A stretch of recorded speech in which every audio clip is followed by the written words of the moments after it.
શ્રી ગણેશાય નમઃ. શ્રી સરસ્વતય નમઃ. શ્રી ગુરુભ્યો નમઃ. ઓમ નમો ભગવતે વાસુદેવાય. મહાપ્રભુજીએ કહ્યું છે કે હું ગોપીઓને માર્ગ બતાવું છું. હું નવું કાંઈ કહેતો નથી. લૌકિક રૂપમાં જેવી આસક્તિ છે તેવી ભગવદ આસક્તિ થાય તો સંસારનું બંધન છૂટી જાય. શ્રી કૃષ્ણનું સૌંદર્ય એવું છે કે જેને જોયા પછી જગતનું સૌંદર્ય જોવું ગમતું નથી. શ્રી કૃષ્ણ અતિ સુંદર છે, જગત સુંદર છે એમ માનવાથી કામ દ્રષ્ટિનો ઉદ્ભવ થાય છે. એક એક ઇન્દ્રિયને યુક્તિથી વિષયોમાંથી હટાવી પરમાત્મા પોતાની પાસે ખેંચી લે છે. અનાયાસે શ્રી કૃષ્ણ કથામાં તન્મયતા થાય છે.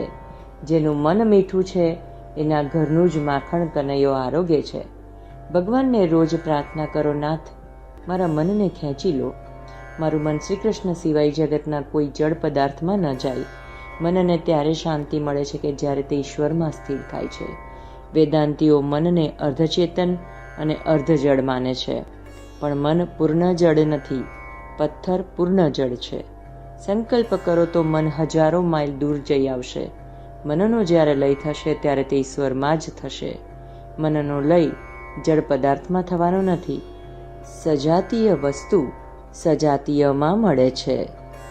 દૂધમાં સાકર ભળે છે તેમ સજાતીય વિજાતીયમાં મળે નહીં. દૂધમાં પથ્થર નાખશો તો ભળશે નહીં. સંસારનો પ્રત્યેક પદાર્થ નાશવંત છે. સંસારનો અર્થ છે જે ક્ષણે ક્ષણે સરે છે તે મન ઈશ્વરમાં જ મળશે. ઈશ્વર સિવાય કોઈ વસ્તુમાં મન મળતું નથી. હે નાથ, મારું મન સદા તમારામાં રહે. ઈશ્વરથી મન દૂર જાય એટલે બંધન, ઈશ્વરના ચરણમાં મન રહે એટલે મુક્તિ. ગોપીઓ શ્રી કૃષ્ણમાં મન રાખીને કામ કરતી. ઈશ્વરથી મન દૂર જશે તો બગડશે. ભગવાન લીલા કરે છે તેનું આ જ તાત્પર્ય છે. આથી સમજાયું હશે કે મનને મુક્ત કરવાનું છે, મનનો નિરોધ કરવાનો છે, મનને ઈશ્વર સાથે મેળવવાનું છે, એકાકાર કરવાનું છે. નિવૃત્તિના સમયે મનમાં જે કોઈ વિચાર આવે ત્યારે માનવું કે તેમાં મારું મન ફસાયું છે. ગોપીઓને જ્યારે નિવૃત્તિ મળે છે ત્યારે તે શ્રી કૃષ્ણ લીલાનું ચિંતન કરે, કૃષ્ણ કીર્તન કરે. અણીના સમયે જીવ દગો આપે છે, પણ ભગવાન દોડતા આવે છે. મન સર્વ વિષયો છોડી એક ઈશ્વરમાં લાગી જાય તો તેને મુક્તિ મળે છે.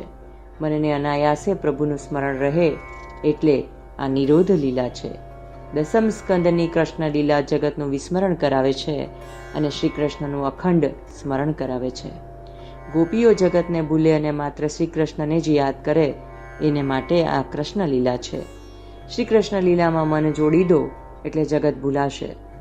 શરીર ગમે ત્યાં હોય પણ આ મણિરામને એટલે કે મનને ગોકુળ વૃંદાવનમાં મોકલો. મરીને જીવે એને મુક્તિ મળે.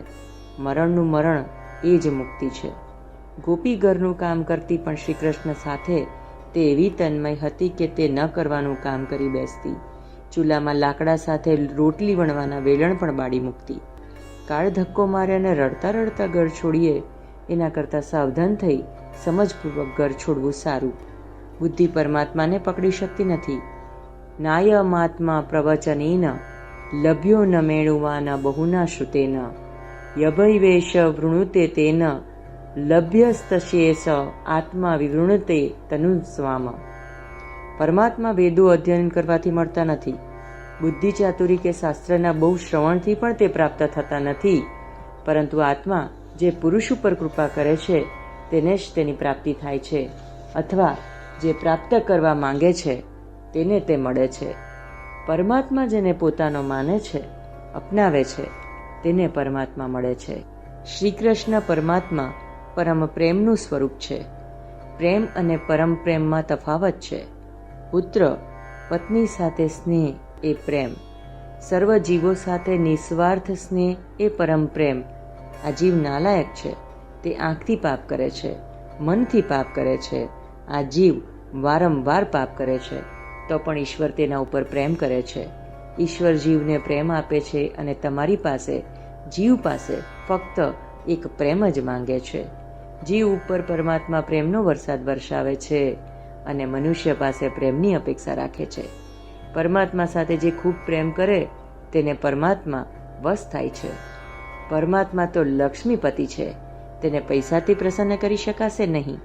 શરીર બળ, દ્રવ્ય બળ, જ્ઞાન બળ વગેરે સર્વની હાર થાય છે, ત્યારે પ્રેમ બળની જીત થાય છે. પ્રેમ બળ એ સર્વથી શ્રેષ્ઠ છે.